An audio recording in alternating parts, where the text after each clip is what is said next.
인사하도록 하겠습니다. 여러분 봄이 왔습니다. 반갑습니다. 여러분 이제 이 봄이 된다고 하는 것, 특히 2월에 대해서 여러 사람들이 이야기를 하는데요. 2월은 여러 가지 의미가 있대요. 먼저 2월은 모든 것이 끝나는 시간이라고 합니다. 2월은 왜 그러냐면 졸업식이 보통 다 2월에 있죠. 그래서 보통 어떤 일들이 마무리되어질 때 12월이 마무리가 아니라 보통 2월이 마무리되기 때문에 2월은 끝나는 날이다. 근데 또 2월은 다시 한편으로는 새롭게 시작하는 날이다.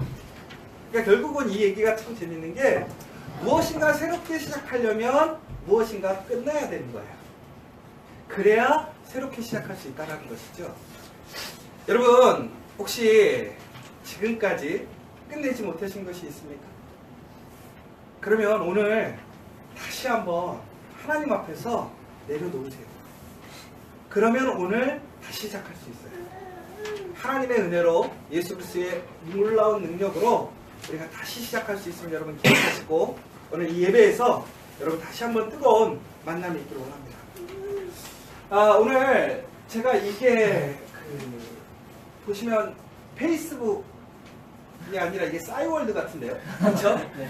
이거 혹시 싸이월드를 모르시는 분들도 계실 텐데 요즘 페이스북보다 그 먼저의 원적격 페이스북보다 더 유명했던 싸이월드 주크버크가 이 싸이월드를 베꼈다는 얘기가 있어요. 그런데 아무튼 이 싸이월드 메인 페이지에 보면 이렇게 저희가 뭐 사진을 넣고 그 위에 이렇게 글을 다는 게 있습니다. 그런데 이거에 누구 페이지였냐면 우리 박정권 집사님이 진짜 너야? 근데 가치를 틀렸어. 2012년 저는 그렇게 이해를 안 하는데 이거를 가치를 가치 있게라고 생각해서 2011년 1월 24일 날 우리 박정권 청년 싸이 메인 타이틀이 우리 교회 같이 다닐 사람이었습니다. 근데 그때 어느 교회를 다녔냐면 커피아 교회를 다녔어요. 그런데 재밌는 게 뭐냐면요. 저희가 2011년 1월 24일이면 어디서 예배 드렸는지 아십니까? 여러분들이 잘 모르시겠지만 홍대에서 카페를 빌려서 오전에만 예배를 드리고 있던 것입니다. 엄밀히 보면 그건 진짜 교회도 아니죠. 카페 빌려서 예배만 드리고 있었는데 우리 박정권 청년이 뭐라 그랬냐면 우리 교회 같이 다닐 사람. 근데 저는 그때요 이 글을 보고요 얼마나 감동받았는지 몰라요. 제가 뭐 교회를 처음에 시작했을 때 어떤 동기로 시작했습니까? 뭐 이런 많은 질문을 받았어요. 뭐 지난주에도 우리 활천에서 오셔서 뭐 글을 실어달라고 그래서 이제 저희 전도사님들하고 같이 그런 글도 쓰고 했었는데 솔직히 제가 교회에서 제일 바랬던 게 뭐였냐면 정말 교회를 자신감 있게 우리 교회에 전도할 수 있으면 좋겠다. 정말 제가 부교육자 때 어떤 교회는요 제가 그 교회 부교육자인데 사람을 못 데려오게 된 거야. 왜? 교회 와서 상처 입을까봐. 교회 와서 시험 들까봐. 저는 이 커피하게를 시작하면서 제일 먼저 원했던 게 뭐였냐면 우리 교회 전도사님들이 혹은 우리 교회 사역자들이 정말 열심으로 교회 사람을 전도할 수 있는 교회가 되면 좋겠다. 더 나아가서는 우리 교인들이 이 커피하게를 다니면서 오늘 이처럼 교회 모양도 갖추지 않았지만 정말 우리가 무엇인가 세상적으로 봤을 때는 대단하지도 않지만 그럼에도 불구하고 내가 다니는 그 교회, 그 예배에 함께하기를 소망하는 그 사람이 있으면 좋겠다. 그랬는데 1월 24일 날 우리 박정권 집사님이 이걸 올린 거예요. 그래서 제가 처음에는 정말 많은 위로를 얻었어요. 왜 그러냐면 여러분 지금 우리 커피아 교회가 이제 많이 은혜를 받아서 정말 하나님께서 주시는 그 좋은 길로 잘 나가고 있습니다. 오늘도 보시면 이렇게 우리가 정말 빈자리가 많았잖아요. 그럼에도 불구하고 오늘 또 이렇게 가득 채워지는 은혜를 경험하게 돼요. 그런데 교회를 처음에 시작할 때 참 막막했어요. 정말 이 커피아 교회라는 것이 가능할까? 우리가 생각하는 좋은 교회가 정말 세워질 수 있을까? 실례로 여기 저희 부모님도 계시지만 반대했어요. 개척하는 거. 저희 모든 아시는 분들이 다 반대했어요. 왜? 그게 교회냐? 그게 교회로서의 역할을 감당할 수 있겠느냐? 그래서 저는 솔직히 좋은 생각, 좋은 비전이 있었지만 그것을 어떻게 정말 세워나가야 될 것인가에 대해서는 매우 막연했어요. 그때 더 막연했던 건 뭐냐면 이렇게 시작하셨던 분이 없는 거예요. 그러니까 누군가에게 물어보거나 누군가를 모델로 삼을 수 없었다는 게 더 어려웠던 것 같아요. 그런데 그때 제가 요즘에 그 텔레비를 가끔씩 보게 되는데 그 혹시 백종원의 골목식당이라고 보신 분 계십니까? 백종원의 골목식당? 모르시는 분이 대부분인 것 같아요. 우리 교인들은 텔레비를 안 봐. 성경만 읽어. 그죠? 근데 안 눌러. 이 백종원의 골목식당이라는 게 뭐냐면 백종원 씨가 이대에 지금 보시면 알겠지만 이대가 우리나라의 가장 그 유행을 선도하던 그 지역이었죠. 그래서 여러분들 잘 아시는 것처럼 스타벅스 1호점이 어디에 생겼죠? 이대에 생겼었어요. 그러니까 지금은 뭐 가장 먼저 1호가 생기면 어디에 생길까요? 어디? 강남? 뭐 가로수길이라든가 혹은 뭐 이런데 제일 1호점이 생긴대요. 왜 그러냐면 상징성도 있고 무엇인가 테스트하기 딱 좋으니까. 근데 이대가 그만큼 그 시대에는 아주 그런 가장 핫한 동네였다는 거죠. 근데 지금 이대가 어떻게 되냐면 많이 죽었대요. 상권이. 거의 죽었다는 거예요. 왜? 주변에 너무 많은 유명한 데가 많이 생긴 거예요.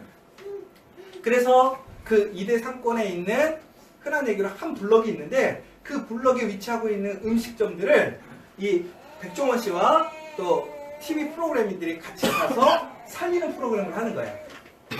그런데 이 백종원 씨가 여러분이 잘 아시는 것처럼 아주 사업수상이 대단하잖아요. 근데 이분이 여러 가지 평가가 있어요. 어떤 평가가 있냐면 설탕마왕이다. 그죠? 백종원식은 누구든지 만들 수 있다. 뭘 달고 짜게만 하면 된다. 뭐 이런 혹평도 있긴 한데 그런데 백종원 씨가 참 대단한 사람인 것 같긴 해요. 왜 그러냐면 그 사람의 손을 거치면 매출이 엄청나게 들어요. 더 나아가서는 온전한 자리를 잡게 되는 거죠. 그래서 이 백종원 씨가 그 골목 식당에 가서 코치를 해주는 거예요. 근데 놀라운 변화들이 생기는 거예요. 처음에는 그 백종원 씨가 코치를 해주는데 그 코치를 받지 않아요. 어떤 사람은 기대하기도 하지만 어떤 사람들은 되게 불편하게 생각해. 왜? 어떤 분들은 20년, 30년 이상을 그 업종에서 평생을 자기의 사명을 갖고 일하신 분들도 계세요. 자기 노하우도 있어요. 그런데 어느 날 백종원이라는 사람이 나타나가지고 그 사람이 대단한 사업가인지는 모르겠지만 또 음식도 잘한다는 요리사일지 모르겠지만 자기의 분야에 대해서 이러쿵저러쿵 얘기를 하니까 그 주인들이 그닥 반가워하지 않는 거예요. 혹은 기대를 하고 도움을 받기를 소망하는 사람들도 있지만 막상 이 백종원 씨가 와서 지적을 하면 기분이 나쁜 거죠. 여러분도 한번 생각해 보세요. 누군가에게 도움을 청했는데 정말 어려워서 도움을 청했는데 와가지고 냉장고 문 열고 그러면 더럽다 버려라 이게 뭐냐 또 방법이 틀렸다 이런 식으로 막 지적하면 여러분들이 어떠시겠어요? 그닥 유쾌하지 않을 거라는 거죠. 그런 마찰의 과정들을 TV에서 다 보여주는 거예요.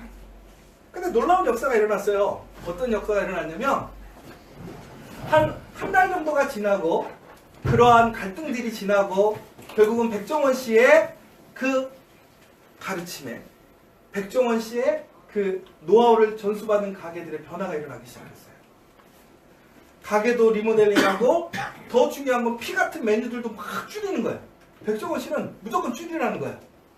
선택과 집중, 아주의 소수, 타겟으로 잡아야 된다. 이런 거죠. 근데 사람들은 그게 쉽지가 않죠. 그런데 그 일들이 벌어지고 몇 주 후에 어떻게 됐느냐? 사람들이 그것에 막 줄을 서고 난리가 났어요. 이제 뭐 매스컴의 효과도 있겠죠. 그런데 맛도 있다라는 거예요. 그래서 전국에는 어떻게 됐냐면 저녁 늦게까지 장사를 해야 되는데 4시면 메뉴가 떨어져서 그냥 파장. 이런 식으로 대박집들을 변화를 시키는 거예요. 저는 그걸 딱 보면서 야, 우리 삶 속에 이런 백종원 씨 같은 사람 한 사람이 우리의 가정을 혹은 내 사업을 더 나아가서 우리 교회를 인도해 준다면 정말 큰 힘이 될 텐데 이런 생각이 순간적으로 들었죠. 그런데 한편으로는 갑자기 또 다른 생각이 들었어요. 어떤 생각이 들었냐면 야, 나도 백종원 같은 사람이 되면 좋겠다. 어디든지 가서 가게를 살리고 어디든지 가서 그곳에 음식을 살리고 정말 살리는 그런 사람이 되면 얼마나 좋을까. 그래서 저는 목사잖아요. 내가 가는 곳마다 교회가 살아날 수 있다. 어렵고 침체된 교회, 문제가 있어서 힘들고 아픈 교회가 정말 내가 가서 혹은 우리 교인들이 가서 그것을 변화시켜서 정말 놀라운 살아남이 있게 한다면 얼마나 좋을까. 이런 기대가 생기는 거예요. 그러면서 저희가 얘기했던 100명의 그 50개의 교회를 이런 식으로 만들어갈 수 있다면 얼마나 행복할까. 얼마나 능력 있는 삶을 살아갈까. 얼마나 기쁨으로 살아갈 수 있을까. 이런 소망들이 생기는 거죠. 그런데 막상 그런 꿈을 꾸고 그러한 일들을 하려고 하면 솔직히 길이 잘 안 보이기도 해요.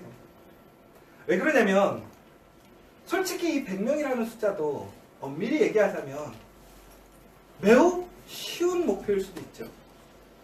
그러나 어찌 보면 매우 어려운 목표일 수도 있어요. 더 나아가서는 사람이 100명을 끌어들일 수도 있겠죠. 그러나 정말 예배하는 그 100명을 세운다는 것은 어찌 보면 더 힘들 수도 있어요. 근데 저는 그 상황에서 길이 보일까요? 안 보일까요? 제가 그런 소망이 있는데 100명까지 우리 교회 성도들을 세우고 더 나아가서는 그 100명이 있는 50개의 교회를 세우려는 그 노하우, 흔히 얘기하는 그것을 만들어가는 힘, 그 길이 제가 보일까요? 안 보일까요? 여러분 어떻게 생각하세요? 보니까 안 보이는 것 같은데. 그런데 길이 보이기 시작하는 거예요. 그런데요, 제가 처음에 이 커피와 교회를 시작했을 때는 길이 안 보였어요. 소망만 있었어요. 기대만 있었어요. 그런데 지금은 길이 좀 보여요. 그래서 요즘에는 우리 커피와 교회처럼 혹은 교회, 새로 시작하는 교회들이 오셔서 무엇인가를 물어보고 이야기하면 제가 처음에 한 7년 정도는 지나갈 수 있는 그것들에 대해서 설명을 해드려요. 그럼 한 1년 정도 지나면 뭐라고 얘기하시냐면 목사님 얘기가 맞더라고. 어떻게 알았냐고. 진짜 그러더라고. 왜? 저도 7년의 노하우는 있는 거죠. 그러니까 7년짜리는 할 수 있는 거예요. 그런데 문제는 지금 저희가 얘기한 것처럼 이제 그 7년을 넘어서는 더 나아가서는 지금의 모습보다는 더 사명이 있고 우리가 감당해야 될 일들을 향해 나아가려고 한다면 이제 길이 잘 안 보이는 거예요. 그러면서 그때 생각하는 게 뭐냐면 정말 우리 교회는 가치 있는 교회일까? 정말 우리의 사명들이, 소명들이 내가 바라는 기대가 이루어질 수 있을 것인가라는 질문이 시작되는 거죠. 여러분, 여러분들은 커피와 교회가 정말 귀하고 필요한 교회라고 믿으십니까? 여러분 정말 커피와 교회에 정말 하나님이 주시는 능력이 임해서 우리가 그러한 사명을 정말 살리는 사명, 세우는 사명 감당할 수 있다고 믿으세요? 근데 저는 확신이 믿게 됐어요. 왜 그런지 아세요? 지난주 수요일날 우리 김윤희 전사님이 수요일날 설교를 했는데 사도행전 19장 그때 이제 바울이 기적과 이사를 행하니까 그거를 따라하는 사람들에 대한 이야기가 나왔습니다. 그래서 이제 희민 전사님이 뭐라고 얘기했냐면 이렇게 얘기를 했어요. 진짜 가치 있는 것은 짝퉁이 생긴다. 진짜 유명한 것은 이미테이션이 생긴다는 거죠. 그러니까 여러분 보세요. 시장에 파는 짝퉁들은 가치 있는 물건이에요? 가치 없는 물건이에요? 응? 그 자체는 가치가 없지만 가치 있는 물건을 모방한 거죠.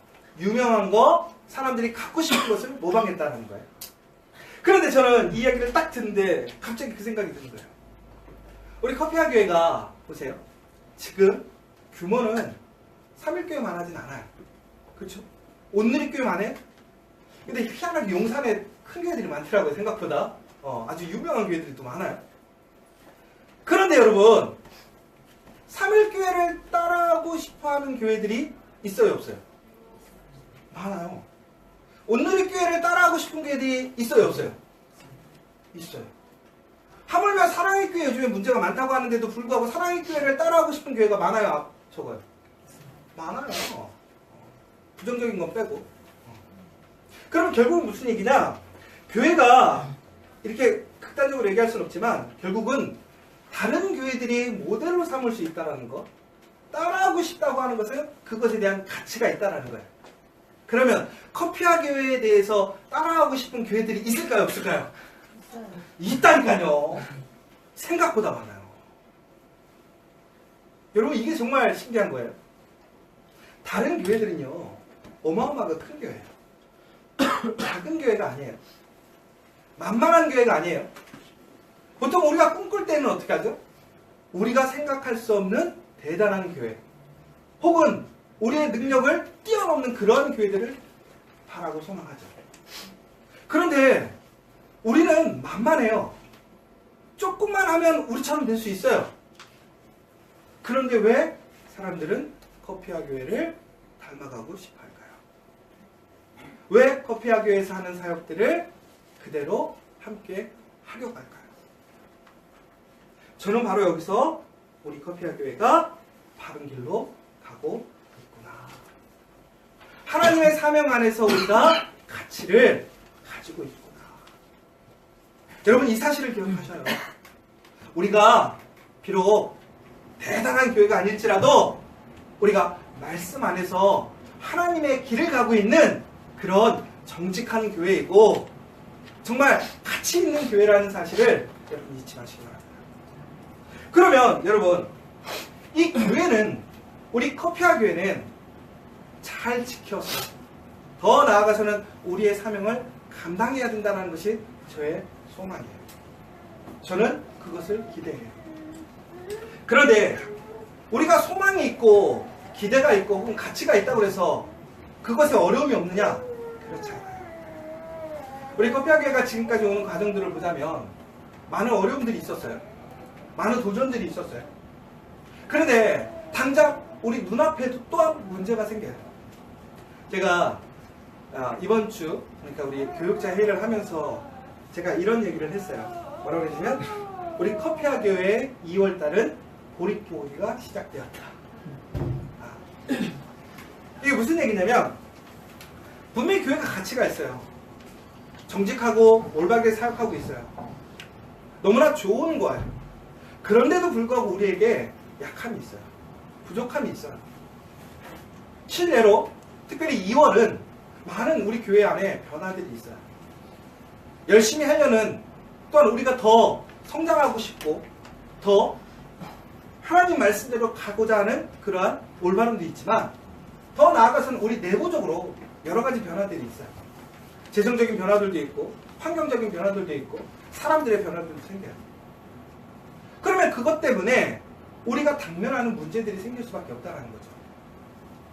그런데 그것들이 교회가 아직은 작기 때문에, 아주 완전하게 건강하게 서 있지 못하기 때문에 그러한 위협이나 혹은 위기에 조금씩 혹은 많이 영향을 받고 있는 것이 현실의 모습이에요.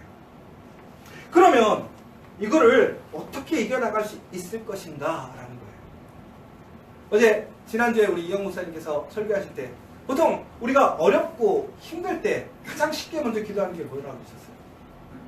이 문제를 해결해 줄 수 있는 아주 다이렉트, 누군가의 천사의 손길, 혹은 정말 우리는 힘 안 들이고 정말 누군가의 도움으로 그냥 쉽게 풀어갈 수 있는 그런 것들을 기도하고 꿈꾸는 것이 일반적이라는 것이죠. 그런데 저는 생각해보는 거예요. 하나님 앞에 정직하고 가치가 있다면, 올바로 살아가고 있다면 문제가 없어야 되는 거 아니에요? 열심히 살아가고 정말 하나님 보시기에 부끄럽지 않으려고 열심히 살아간다면 우리의 삶이 형통해야 되는 거잖아요. 부족함이 없어야 되잖아요. 막힘이 없어야 되잖아요. 그러면 왜 막힘이 있을 것인가? 라는 거예요. 매년 우리가 겪고 있는 문제들이 서클처럼 반복되고 있어요. 그런데 그 폭이 차이는 있겠죠. 그렇다면 왜 하나님께서는 우리에게 그렇게 그 문제들을 끊지 않고 인도하시는 것일까?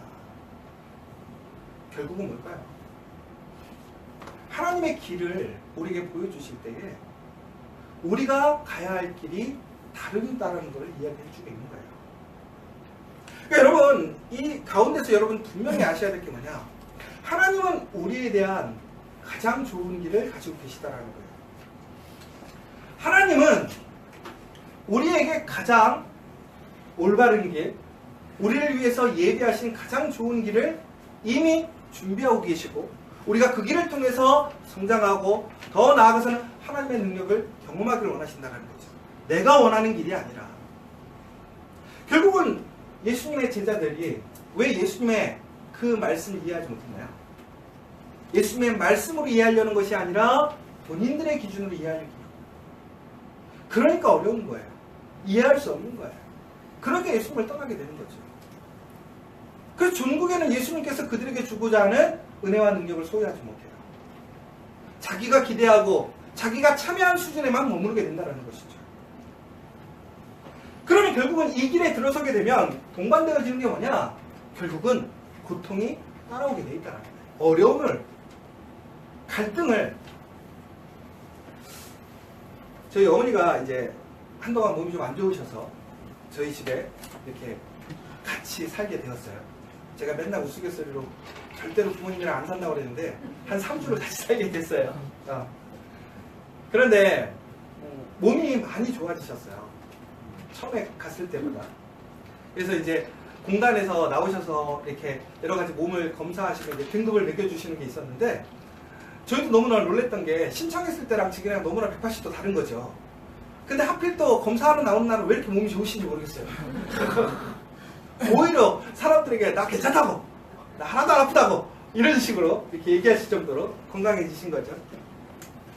그런데 지난주 주일날 이렇게 오실 때 멀미를 좀 심하게 하셨어요. 그래서 이게 참 힘들다, 이거 어떻게 해야 될까 이런 생각을 하고 있다가 이제 예배가 끝나고 집에 모시고 가야 되는 상황인 거죠. 그럼에도 불구하고 포항동에 계시지 않고 저희 집으로 모시고 갔죠. 왜 그랬냐면 포항동으로 가는 게, 저희 창동으로 가는 게 부모님에게는 더 괜찮으니까, 몸이 더 건강해질 수 있으니까. 그래서 이제 모시고 가는데 이 몸이 컨디션이 그날 되게 안 좋으셨던 것 같아요. 바로 그 한남동 고개를 넘어가는데 이렇게 멀미가 나오셔서 토하시겠다고 하는 거죠. 그래서 급하게 골목으로 들어가서 차를 내리고, 그러니까 내려드려서 부모님을 토하시게 했어요. 그리고 또 이제 가는데 서울숲을 지나가는데 또 토하겠다고 그러는 거예요. 그런데 이제 그 과정이 계속 토하겠다고, 왜 나를 데리고 가냐고, 힘들다고 막 그렇게 얘기를 하시는 거예요. 근데 순간 제 무슨 생각이 들었냐면, 이거를 내려드려야 될까? 그냥 다시 후암동으로 모셔다 드릴까? 왜 그러냐면 창동으로 가는 것보다는 후암동으로 가는 게 더 가까웠어요. 왜 그러냐면 본인도 힘드시고 나도 힘든 거예요. 그러니까 몸만 좀 쌩쌩하시면 그냥 이따가 택시 타고 오라고 하실 정도로 이렇게 마음이 힘든 거예요. 그래서 어느 집도 내가 좀 이해가 더 됐어.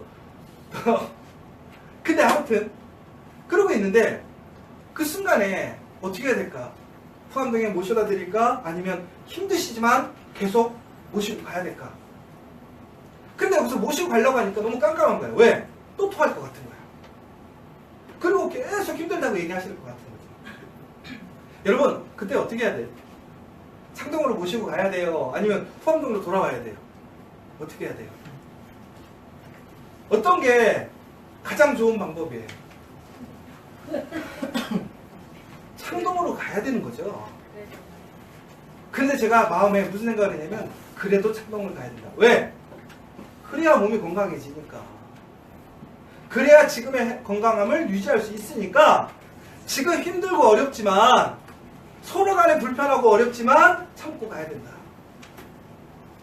그런데 어떤 일이 벌어지면 또 중간에 또 토하시는 거예요. 그리고 계속 불평하는 거예요.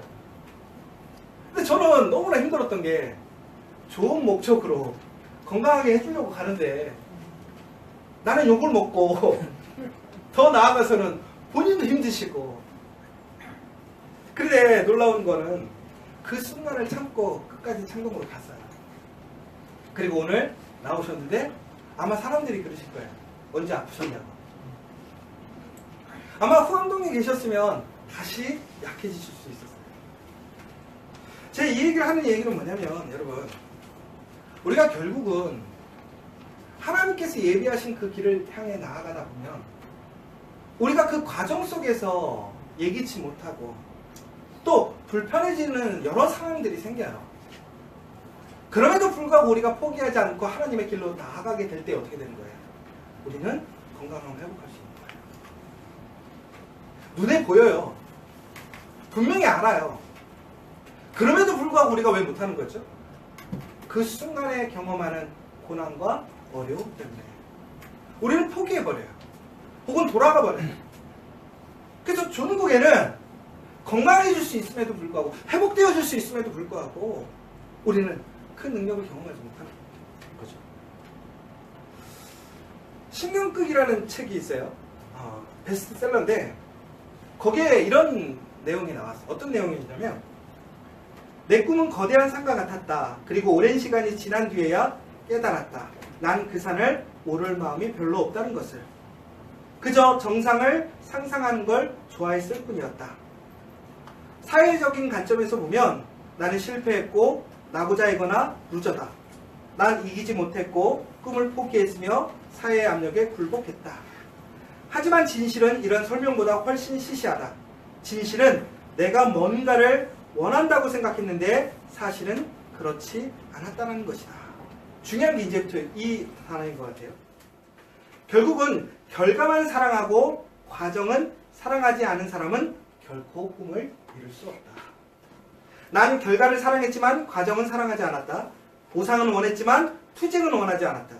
결과는 원했지만 과정은 원하지 않았다. 투쟁을 미워하고 오직 승리만을 사랑했다. 그러나 그러한 사람은 꿈을 이룰 수 없다. 이건 일반 책이에요. 여러분, 우리가 살다 보면 힘들 때가 있어요. 어려움이 와요. 그러나 우리는 그것을 과정의 값이라고 얘기를 해요. 그런데 우리가 예수 그리스도를 믿으면서 그 과정의 값을 지불하는 이유는 뭐예요? 그 결과는 분명하니까. 사랑함이 있으니까. 회복함이 있으니까. 그러니까 우리는 그 과정을 견디고 그 말씀대로 가는 거예요. 결국은 이해되기 때문에 가는 것이 아니라 믿고 가는 거예요. 그러면 결국은 어떻게 되는 거예요? 살아나는 거예요. 회복하는 거예요. 여러분, 그 과정에 지불하는 값 때문에 두려워서 포기하지 마십시오. 우리 커피와 교회가 지금 약간의 어려움이 있어. 그 어려움 때문에 우리가 감당해야 될 몫이 커진다 할지라도 여러분 포기하지 말아야 된다는 거예요. 왜? 그것이 하나님의 길이고 하나님의 말씀 안에 서 있는 분명한 길이라면 그것에는 하나님의 역사가 일어나니까. 저는 우리 커피와 교회 여기 있는 여러분들이 그 은혜를 경험하길 원해요. 그 삶 속에 고백이 일어나길 원해요. 여러분, 한 사람 한 사람이 예수님의 말씀에 순종하고 그 말씀대로 나아가서 전국에는 하나님께서 예비하신 가장 좋은 그 은혜를, 그 능력을 여러분들이 소유하기를 원한다는 거예요. 그런데 여러분, 왜 포기해요? 어렵잖아요. 우리 전사님들하고 얘기할 때 제가 이 얘기를 했어요. 여러분, 야외에 가면 우리가 제일 많이 하는 게 뭐죠? 보물찾기죠. 여러분, 보물찾기 하면 매우 경쟁적이죠. 왜? 남이 찾으면 내게 없어지니까. 그래서 보물찾기 하면 미친 듯이 찾아요. 그래갖고 원래 시작하면 해야 되는데 그 전부터 하는 사람들도 있죠. 그리고 보물찾기가 그날 있다 그러면 어떡하죠? 입구에 들어올 때 이미 보물찾고 하면서 들어오죠. 왜? 상금이 정해져 있으니까. 근데 여러분, 만약에 한번 생각을 해보세요. 그날 보물찾기의 상품이 어떤 거였냐면 이런 거라고 한번 생각해보세요. 갤럭시 S9 이번에 새로 나오는 거 하나 들어있고 하나는 그 애플 요번에 새로 나온 애플 X? 그게 있고, 또 어떤 상품은 뭔가 했더니 가장 요즘 핫한 그랜 컴퓨터. 이런 것들이 있다고 생각해 보세요. 그럼 여러분 그날에 보물 찾기에 임하는 마음이 어떨까요? 아마 오기 전부터 내가 그건 꼭 찾아야지라는 그런 아주 마음이 준비가 있을 거예요. 그런데 여러분 만약에 그 보물 찾기에 여러분 혼자 있다고 생각해 보세요. 보물이 분명히 그렇게 주어져 있어. 보물을 찾는 사람은 나 혼자야. 그 장소에 들어가 있는 사람은 나 혼자야. 그럼 여러분 그 보물을 찾을 때까지 그곳에서 나올 거야, 안 나올 거야? 안 나오죠. 왜? 나에게 주어져 있는 건데 찾기만 하면 어떻게 하는 거예요? 내 거가 되는 거야. 여러분 바로 이게 하나님께서 여러분에게 준비하신 거예요. 경쟁적이지가 않아요. 내 옆에 있는 사람이 하나님의 은혜를 입었다고 해서 내가 그 은혜를 뺏기는 게 아니라니까요. 여러분을 향한 하나님의 놀라운 준비하신 선물이 있다라는 거예요. 그 가정의 값을 지불하고 내가 끝까지 그곳에서 그것을 찾고 기다리면 어떻게 된다는 거예요? 여러분이 그걸 소유할 수 있어요. 그럼 여러분 만약에 여러분의 아내가 남편이 분명히 그 보물이 있는데도 불구하고 한 두 번 찾다가 나왔어. 그럼 여러분 그 아내와 남편이 뭐라고 하실 거예요? 괜찮아. 아유 우리 남편 훌륭해. 이러실 거예요? 밀어 넣어야지. 그렇죠. 집에 못 들어온다고 그럴 거예요. 우리 자녀들이 그러고 왔다고 한번 생각해 보세요. 뭐라 그럴 거예요? 너는 인마 이렇게 끈기가 없냐? 너 인생을 그렇게 살 거야? 가서 다시 해와. 이럴 거 아니에요. 여러분 하나님이 여러분에게 그렇게 주시겠다고 하는 거예요. 근데 포기하실 거예요? 어렵다고 이해되지 않는다고 그것을 포기하실 거예요? 그 가정의 값이 힘들다고 여러분 그것을 포기하실 거냐고요? 아니잖아요. 여러분 보물을 찾읍시다. 우리에게 주어져 있는 상급을 찾아가는 거예요. 그 일가에 주어지는 것이 있다는 거예요. 그런데 놀라운 것은 여러분 저는 이러면서 다시 한번 우리 커피와 교회를 향한 하나님의 놀라운 그 선물이 있다는 걸 믿어요. 여러분에게도 그러한 선물이 있다는 걸 저는 확실히 믿어요. 왜 그러냐면 얼마 전에 이제 우리 유지혜 사모님이 한소중앙병원에 하나를 개설하게 됐는데 보통은 이제 병원들이 자기들의 어떤 그 영역을 확장하기 위해서 혹은 영향력을 조금 더 넓히기 위해서 보통 그런 센터를 맡아서 운영하기를 원하거든요. 그런데 신기한 게 이번에는 연천에서 한소중앙병원에 먼저 1년 전부터 요청이 왔었어요. 좀 되게 이례적인 사건인 거죠. 보통은 병원들이 자신들의 목적을 위해서 그 센터를 운영하기를 원하는데 돈도 별로 이렇게 막 되지 않아요. 그런데 놀라운 것이 왜 그 사람들이 그렇게 그 한소중앙병원과 함께 일하고 싶어 했을까? 왜 그랬을까요? 뭐 한소중앙병원이 워낙 그 의정부 쪽에서는 매우 이렇게 호평이니까 좋은 의미로 이렇게 알려져 있고 또 좋은 일들을 많이 하기 때문에 그런 의미인 줄만 알고 갔던 거죠. 그런데 이제 처음으로 이제 유지혜 사모님께서 거기 이제 센터장으로 이제 파견을 나간 거예요. 하루씩만 가는데 거기서 이제 수간호사를 만난 거죠. 팀장님. 아 팀장님이시죠? 상임 팀장님. 네. 정신건강복지센터네. 아 네. 네. 우리 김윤정 사모님 같아요. 네. 그래서 팀장님을 만났는데 그 팀장님이 뭐라고 그랬냐면 이런 얘기를 하셨대요. 본인들이 왜 한소중앙병원을 1년 동안 기다렸는지 알고 봤더니 1년 전에 그 원장님들이 다 모여서 그 의정부 관내에 있는 기관들과 함께 모여서 회의를 한 적이 한 번 있대요. 아 경기부 전체인데 네, 경기부 전체에 회의가 있었대요. 근데 이제 아무튼 당사자를 빼고 해야 되겠다. 그런데 이제 거기서 뭐라고 얘기를 했냐면 이런 거예요. 다른 사람들이 이제 비전을 얘기했대요. 자기 병원의 비전들. 그럼 이제 원장님들은 보통 뭐 우리가 이런 일을 할 거라고 막 얘기를 하잖아요. 근데 또 이제 한서병원의 지구동 원장님이 또 이제 잘하는 게 있어요. 가면 선교하는 병원, 자기는 선교를 하길 원한다고 막 이런 얘기를 한 거죠. 전도 얘기를 한 거예요. 그러니까 신앙간증을 하죠. 신앙간증 보통 하니까. 근데 이제 보통 그럼 사람들이 그러잖아요. 다들 앉아있으면서 아우 저 사람 또 뻘소리 하는구나. 일반적으로 그렇잖아요. 아니 야 병원의 비전을 얘기하는데 뭔 신앙을 얘기해. 말이 안 되잖아. 그러니까 근데 워낙 하도 그러고 다니니까 사람들이 그런갑다 하는 거죠.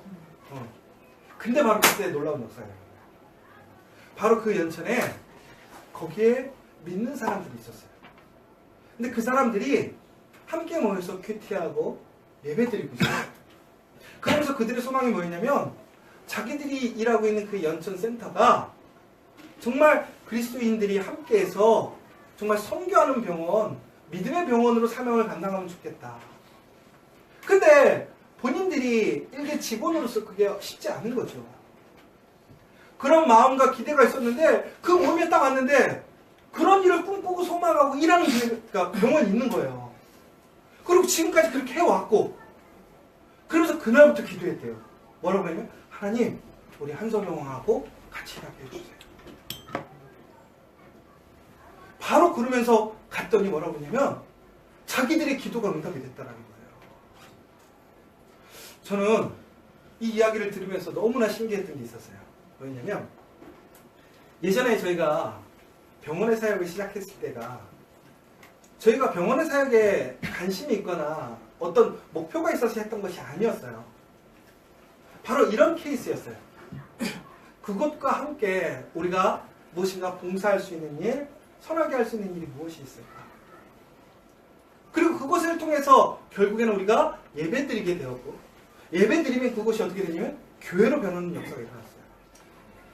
그래서 결국에는 어떻게 된 거예요? 의정부를 거쳐서 한서중앙병원에 그리고 동두천에 있는 로젠병원까지 저희가 그렇게 가는 곳마다 예배하고 함께 했잖아요. 그런데 연천에서 또 뭐라고 하냐면 결정된 게 아니라 자기들도 이제는 그곳에서 정기적으로 예배하고 교회와 같이 공동체가 세워졌으면 좋겠다고 소망하는 거예요. 저는 여러분 우리 커피아 교회 또 우리가 하고 있는 사역들을 보면서 정말 우리가 계획해서 하는 일들보다는 하나님이 인도하시는 일들이 더 많았어요. 그리고 더 중요한 것은 하나님께서 그 일을 향해 어떻게 하시는 거예요? 일하시고 계신다는 거예요. 내가 만드는 것이 아니라 하나님이 일하시고 있는 그 계획 속에 우리가 걸어간다면 그 일은 분명히 이루어진다는 거예요. 그러므로 그 일을 어떻게 해야 돼요? 우리는 지켜가야 된다는 거예요. 사명이라는 거예요. 저는 그래서 커피아 교회가 안 망할 거라고 믿어요. 왜? 해야 할 일이 많으니까. 하나님이 벌려놓은 일이 많으시니까.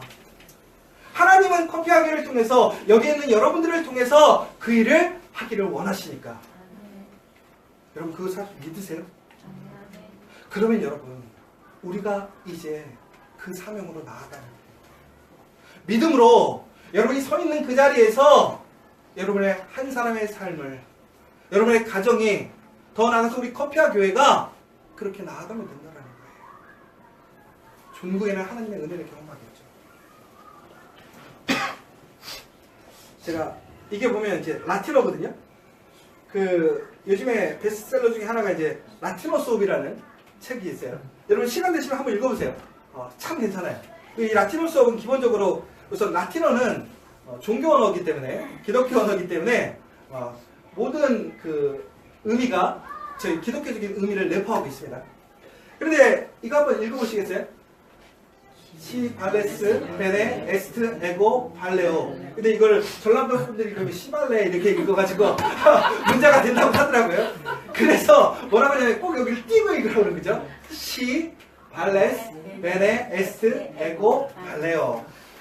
이게 무슨 뜻이냐면요, 로마인들은 편지를 많이 썼잖아요. 그래서 여러분들이 아시는 것처럼 바울이 편지를 많이 썼죠. 왜냐면 그 헬라 문화권에 있었기 때문에 그래요. 그래서 헬라 문화권에서는 편지를 많이 썼는데 편지에서 가장 중요한 게 서두래요. 인사말인데 보편적으로 인사말이 그 편지에 들어가는 책고의 이제 인사말이 뭐냐, 바로 이거라는 거예요. 시 발레스 베네 에스트 에고 발레오. 이 뜻이 뭐냐면 여러분이 보시는 것처럼 뭐라고 되어 있죠? 당신이 잘 있으면 나도 잘 있습니다. 이거는 이제 축약한 거고요. 원래대로 하자면 당신이 잘 계신다면 잘 되었네요. 나는 잘 지냅니다. 근데 이것을 줄여서 당신이 잘 있으면 나도 잘 있습니다. 라고 한다는 거예요. 그래서 이 지은이가 뭐라고 했냐면 이런 얘기를 했어요. 이 편지, 로마인들의 사고를 보면서 참 우리가 요즘 회복해야 될 게 뭐냐 좀 생각해 본다라는 거죠. 뭐냐면 옛날 로마인들은 보면 잘됨에 있어서 내가 중심이 아니라 누가 중심이라는 거야. 당신이. 다른 사람이 더 우선순위에 있더라는 거예요. 내가 잘 돼야 내가 잘 되는 것이 아니라 뭐예요? 당신이 잘 되는 것이 내가 잘 된다라는 그러한 인사말이고 그들의 지혜라는 거죠. 요즘 우리 상황을 좀 볼게요.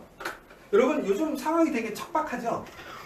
그래서 2018년 트렌드를 보자면 가장 핵심적인 트렌드가 뭐냐? 혼밥.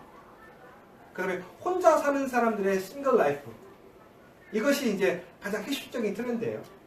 그럼 왜 혼밥 혹은 혼자 사는 것 이런 문화들이 더 발전하고 산업들이 발전해 가느냐? 결국은 뭐냐? 너무나 삶이 팍팍한 거예요. 힘든 거예요. 남을 배려하고 남을 챙길 여력이 없는 거야. 결국은 뭐예요? 내 몸뚱이 하나 챙기기가 힘드니까 나 혼자서 살아갈 수 있는 방법, 기술, 편리함들이 생기게 되는 거죠. 그러면서 이런 얘기를 했어요. 특별히 우리나라는 예전부터 함께라는, 공동체라는, 우리라는 그것이 참 강했어요. 여러분들도 잘 아시겠지만 지금은 많이 안 그러긴 하는데 옛날에는 이렇게 국을 먹잖아요. 찌개를 먹잖아요. 어떻게 먹었죠? 숟가락 들고 찌개에서 같이 퍼서 먹었어요. 근데 옛날에 누가 그릇 달라고 뭐라고 그러죠? 너 더럽냐 우리가? 이렇게 했단 말이에요. 그래서 오히려 그릇을 따로 해서 먹으면 이상한 사람을 취급을 했어요. 근데 요즘은 어떻죠? 숟가락 따서 너 이상한 애다고 우리를 다 죽이려고 그러냐고 이런 식으로 바뀌었어요. 그러니까 우리나라의 가치관도 변하는 거죠. 뭐였죠? 우리라는 공동체라기보다는 뭐였죠? 나라는 사람으로. 근데 이게 이유가 있어요. 그 전까지만 해도 우리는 뭐예요? 가족 중심이었어요. 그러니까 가족이니까 숟가락 같이 담가도 되는 거고, 근데 이 가족이라는 개념이 어떻게 되는 거예요?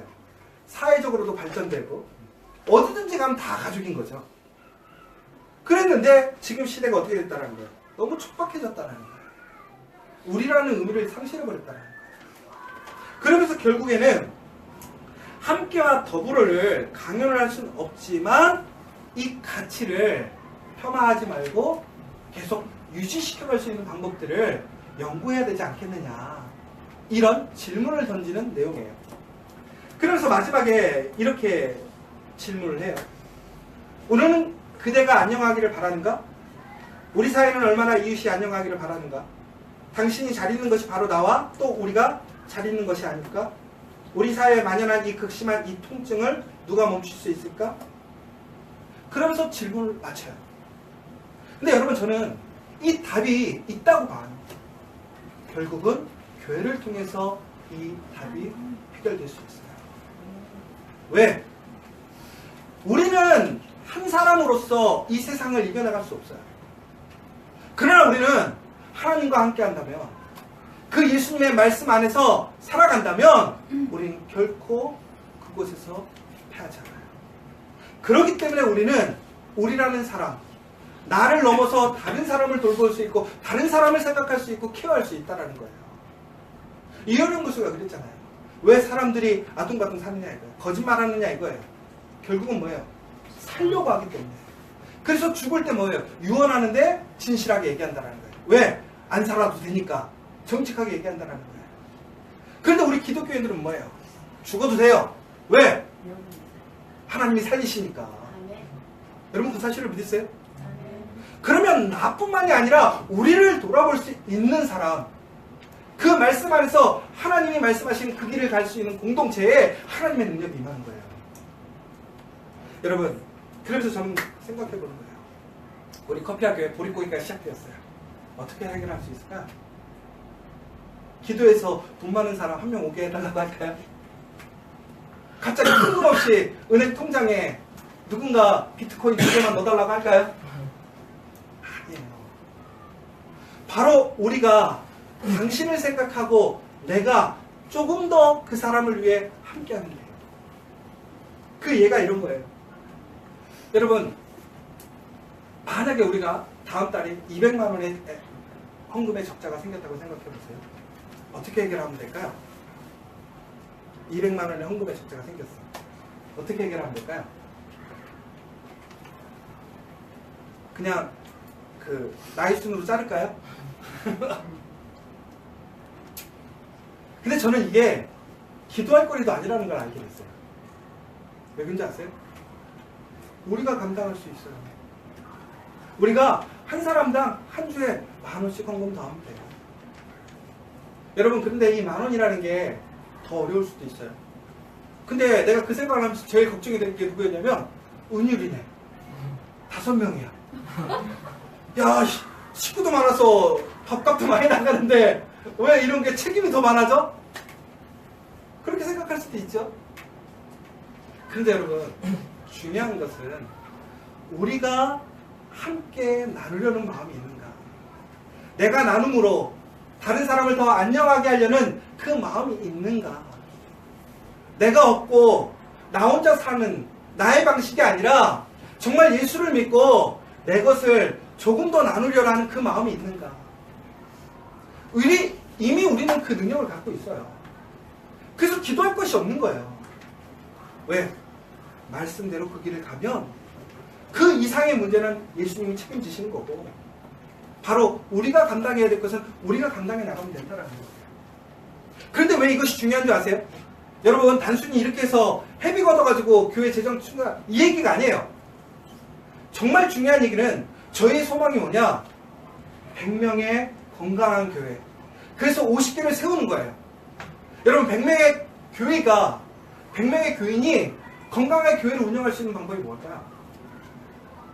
그 건강한 모습을 우리가 보여줘야 돼요.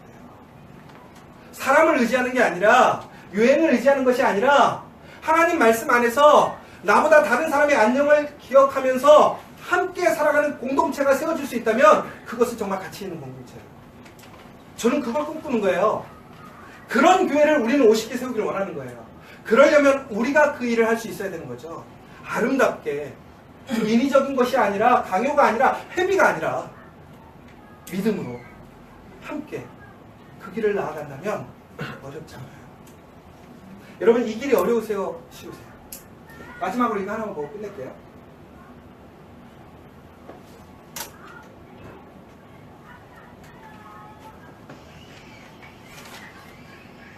잠깐만 멈춰주세요. 아니, 멈춰줘. 여러분 보세요. 개가 한 마리가 이런 곳에 빠졌어요. 근데 한 사람이 구하러 들어갑니다. 근데 들어가다 보니까 어려운 거예요. 가기가 어려운 거예요. 자, 여기서 기도를 하겠죠. 어떤 기도를 해야 될까요? 기적을 해서 개가 떠오르게 해주세요. 혹은 이 사람이 슈퍼맨처럼 가서 안전하게, 이런 기도를 해야 될까요? 근데 결과는 아주 단순했어요. 틀어주세요.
여러분, 너무나 단순한 얘기 아니에요? 그런데 공동체라는 건 이거예요. 예수 안에서 우리가 함께 하면 구할 수 있어요. 함께 나갈 수 있어요. 여러분 혼자가 아니에요. 우리 말씀 안에서 함께 그 길을 걸어가서 어렵고 예수님을 떠나는 것이 아니라 예수님 안에서 그 진리의 길, 승리의 길을 걸어가는 우리 커피와 교회가 되기를 간절히 소망합니다. 이 시간 우리 함께